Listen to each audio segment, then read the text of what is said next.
கல்யாண விருந்தில் பரிமாறுற ஒரு ஸ்பெஷல் டிஷ்ஷு தான் இந்த பிரெட் பிரிஞ்சி. சூடான இந்த பிரெட் பிரிஞ்சியில் இந்த பிரெட்டோட குட்டி குட்டி பீசஸ், அதாவது க்ரன்ச்சியாக இருக்கிற இந்த கிறிஸ்பியான பிரெட் பீசஸ் தான் இதில் டேஸ்ட்டை ஹைலைட் பண்ணி கொடுக்கும்.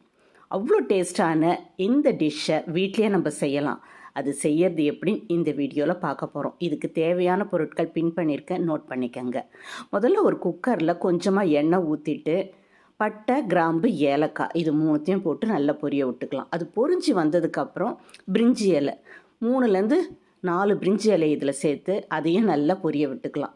பெரிய வெங்காயம் கொஞ்சம் அதிகமாகவே சேர்க்கணும். 4 பெரிய வெங்காயத்தை நீளவாக்கில் கட் பண்ணி இதில் போட்டுக்கலாம்.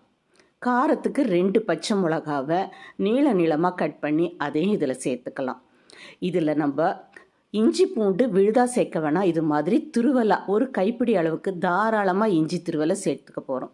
6-8 பல் பூண்டை உரித்து சேர்த்துக்கலாம்.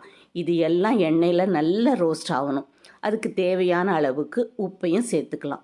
இது எல்லாத்தையும் கைவிடாமல் நல்லா கிளறிட்டே இருக்கணும். கூடவே இதில் நம்ம சேர்க்க போகிறது வேக வச்ச கொண்டக்கடலை இல்லை வெள்ளைப்பட்டாணி, ரெண்டுத்தில் ஏதாவது ஒன்று சின்னதாக ஒரு கப்பில் சேர்த்துக்கிட்டா போதும். அடுத்தது 1:2ன்ற ரேஷியோவுக்கு தண்ணியும் சேர்த்துக்கலாம். இது தண்ணி கொதிக்கட்டும். பாஸ்மதி அரிசி இல்லை சீரக சம்பா அரிசியில் இதை செஞ்சால் டேஸ்ட் ரொம்ப நல்லாயிருக்கும்.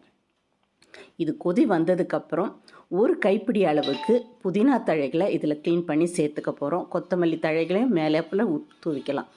அடுத்தது 2 டீஸ்பூன் அளவுக்கு நெய்யை இதில் ஊற்றி நல்லா இதை மெல்ட் ஆகிற அளவுக்கு கொதிக்க வச்சிடலாம். இப்போ ஆல்மோஸ்ட் இது ரெடி ஆகிடும். அடுத்தது இந்த கொதி வந்ததுக்கப்புறம் 10 நிமிஷம் ஊற வச்ச அரிசியை இதில் சேர்த்து நல்லா நம்ம இதை ப்ரெஷர் குக் பண்ண போகிறோம். தண்ணி இப்போ கொதி வந்துடுச்சு. ஊற வச்ச பாஸ்மதி ரைஸை இதில் சேர்த்துக்கலாம். இது நல்லா மிக்ஸ் பண்ணி கொடுத்ததுக்கப்புறம் ஒரு ப்ரெஷர் விட்டுட்டு சிம்மில் ஒரு 5 நிமிஷம் வெந்தால் போதும். சாதம் நல்லா பொலன்னு வெந்து ஒன்றோட ஒன்று ஒட்டாமல் வரும். அடுத்தது நம்ம இதுக்கு தேவையான 3-4 ஸ்லைஸ் ப்ரெட்டை சின்ன க்யூப்ஸாக கட் பண்ணி எடுத்து வச்சுக்கலாம். ப்ரெட்டை டீப் ஃப்ரை பண்ணால் தான் டேஸ்ட் நல்லாயிருக்கும். அதனால் கடாயில் எண்ணெயை ஊற்றி நல்லா காய வச்சுட்டு காஞ்சதுக்கப்புறம் தீயை மிதமானதாக்கிட்டு கட் பண்ணி வச்சுருக்க ப்ரெட் துண்டுகளை இதில் போட்டு பொரித்து எடுத்துக்க போகிறோம். நல்ல கோல்டன் கலரில் பொரிச்சா டேஸ்ட் நல்லாயிருக்கும் கிறிஸ்பியாக. இப்போ கிறிஸ்பியான ப்ரெட் க்யூப்ஸும் ரெடி ஆகிடுச்சு.